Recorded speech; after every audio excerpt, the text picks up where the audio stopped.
y comenzamos. Bueno, comienzo con el resumen, digamos, de la clase anterior. Ah, no, mentiras. Perdón, espérate. Dejo de... No importa que grabe. Dos cosas que les quería decir fuera de la clase. Uno, que ya podemos estar organizando el calendario de exámenes, ¿sí? Con lo que nos dijeron, nos comunicaron, digamos, para la última semana de junio, primeros días de julio, digamos, de 29 de junio al 3 de julio, ya tenemos que tener todas las notas listas, ¿sí? Entonces, por lo que yo ya le comenté al coordinador que nosotros haríamos la semana de parciales del 15 al 20 de junio. O sea, ustedes tendrían el 19 de junio, perdón, el viernes 19 de junio. Entonces, ese día sería su segundo parcial, ¿sí? Para luego ver el tema de la siguiente clase, ver las preguntas, todo eso, ¿no? De hablar esto. Y de la semana ustedes, del 29 al 3, esa semana se realizarían las recuperaciones, tanto del primero y segundo parcial.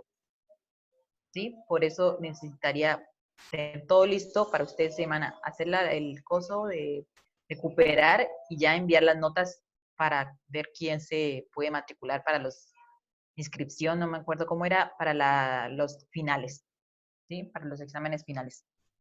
Porque si recuerdan, es las personas que quedan, como que pierden el 70%, en fin, todo esto no podrán presentar su examen final. Eso por un lado. Dos, creo que hay en la fecha de, ya te digo, hay receso, mira, cronograma, cierro el cronograma, ¿sí?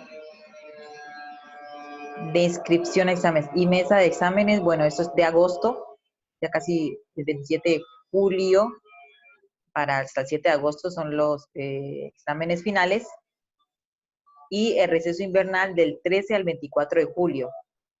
Entonces, ya les comento, es de 13 al 24 de julio, ¿no? Mayo, junio, julio.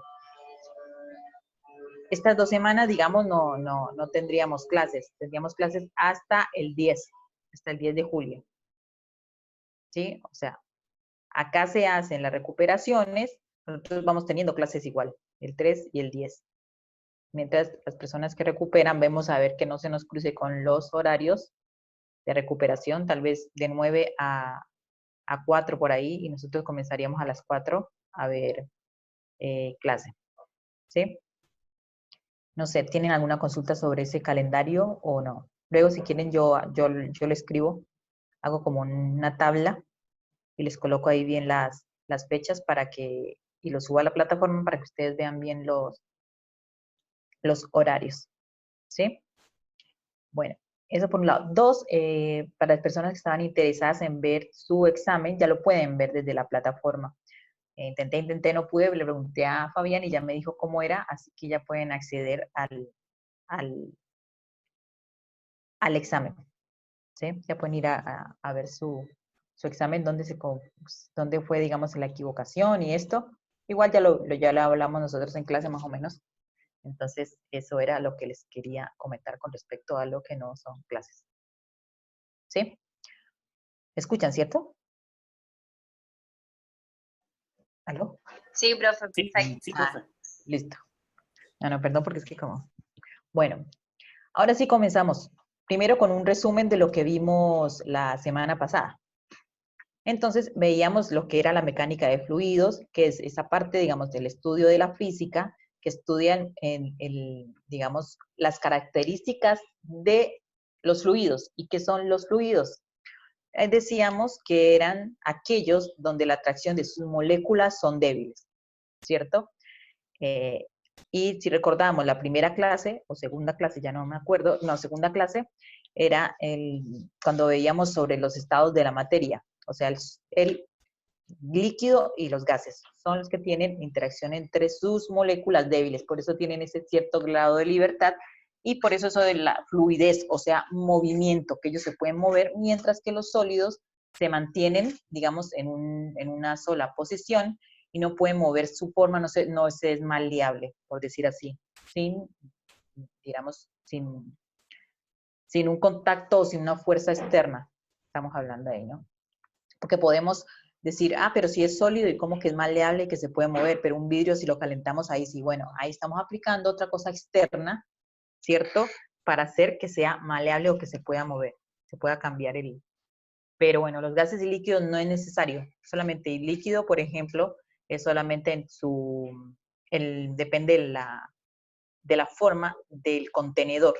Y el gas, bueno, también, y él usando todo el espacio que le es posible.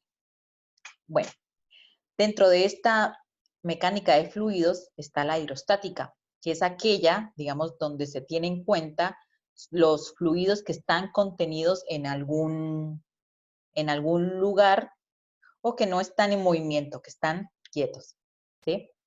Bueno, nosotros ya habíamos hablado de la presión y acá para los fluidos también se habla de presión, en lo cual es la fuerza que aplican, digamos, lo que contiene a los fluidos o las moléculas contenidas en el fluido con respecto al material que lo contiene o algún objeto que está en contacto con él. ¿Sí? Entonces, lo mismo, fuerza sobre área, las unidades lo mismo, porque es Newton sobre metro cuadrado, así que eso no ha cambiado nada. Hasta ahí vamos, digamos, igual, ¿cierto? Veíamos que en la piscina uno sentía que estaba como ajustado, apretado, digamos, cuando metemos las piernas en el agua, y es debido a eso, a que las moléculas están generando una fuerza, o sea, están presionando lo que lo está tocando, y uno eso es lo que siente. Bueno, posteriormente íbamos a hablar de por qué la importancia, cuál es la importancia de la profundidad ¿no es cierto? Con respecto a la presión. Entonces, para este caso, Profe, disculpe veíamos, que la interrumpa. sí, si no hay problema. Este archivo nuevo, ¿bajo qué nombre o qué tema está en la plataforma que no lo puedo encontrar? En la clase anterior se llama, en la carpeta, digamos, tiene la fecha. Si la clase anterior era 15, creo que era 15 de... Del 5, sí. 15 de 5, entonces ahí está el PowerPoint. Este nuevo, esto es el resumen, ¿cierto? Entonces, esto que estamos viendo hasta ahora sí está ahí. Lo que vamos a ver nuevo, no. Pero esto sí está ahí. Ok. Pero es con el nombre de la fecha, del día. Ya se nos descuadró todo, entonces por eso yo opté porque fuera más fácil con el día, o sea, la fecha, ¿sí? Para tenerlo ahí, qué es lo que se vio en ese día. Ok, Bueno, gracias. ¿sí? ¿Listo? Bueno, entonces veíamos que esa presión dependía de la profundidad. ¿Por qué? Porque es la cantidad de moléculas que nos están oprimiendo, digámoslo así. ¿Sí? Eso ya.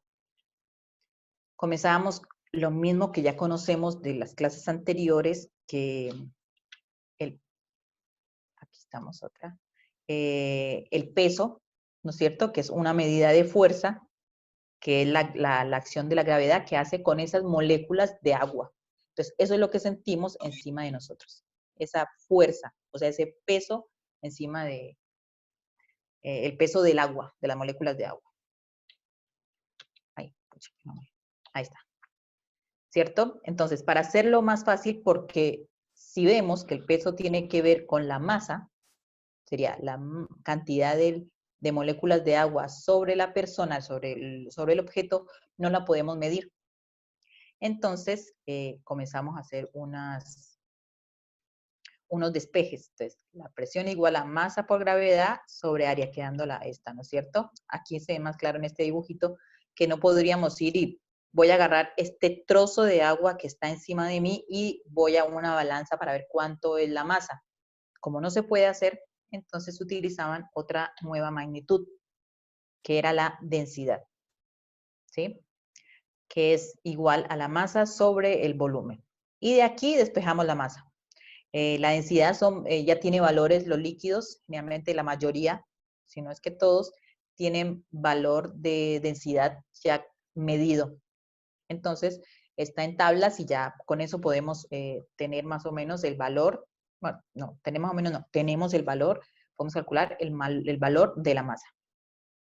Entonces, haciendo un despeje, la masa sería igual a la densidad por el volumen, ¿no es cierto? Y venimos y reemplazamos este valor, este ρ, densidad por volumen, no es por velocidad, sino por volumen, en la ecuación original de masa por gravedad. Entonces, aquí tenemos que la presión entonces nos va a dar densidad por volumen por gravedad sobre área. Si bien aquí estamos viendo que no está quedando cada vez más grande, antes era una cosa más chiquita, fuerza sobre área, y cada vez nos está dando más grande, de todas formas, vamos a ver, para poderlo hacer más pequeña, ¿a qué sería igual este volumen? ¿Sí? Y se considera un cilindro, digamos, más o menos como que la cantidad de moléculas de agua que está encima del buzo es aproximadamente la forma de un cilindro. Entonces, por eso se utiliza el volumen de este cilindro, donde el área es la dada por la superficie, que sería, digamos, en esta parte un buzo, y la altura, o sea, esta h, es la profundidad a la que está el buzo. Entonces, nos da que el volumen es área por altura. Así que esto venimos y lo reemplazamos en esta fórmula de acá. Vamos acá, ¿no es cierto? Que es esa partecita que viene aquí. Entonces, lo que se puede ver es que el área de arriba con la de abajo se va, y ya nos quedó más fácil la ecuación de la presión para un fluido, y tenemos que es presión hidrostática. Hidrostática, recuerden que es porque está quieto, ¿cierto? Y esa es la ley fundamental de la hidrostática, ¿sí? ¿Qué más vimos? Luego vamos a ver con las unidades, porque por allí la cosa es, pero se mantienen las unidades, porque sabemos que presión es Pascal, hablando en el sistema internacional, ¿cierto? Entonces vamos a ver y vamos a reemplazar para saber si es verdad o está mintiendo la profesora diciendo que acá no es Newton sobre área, o sea, es decir, Pascal. Entonces, lo único que se hizo aquí es reemplazar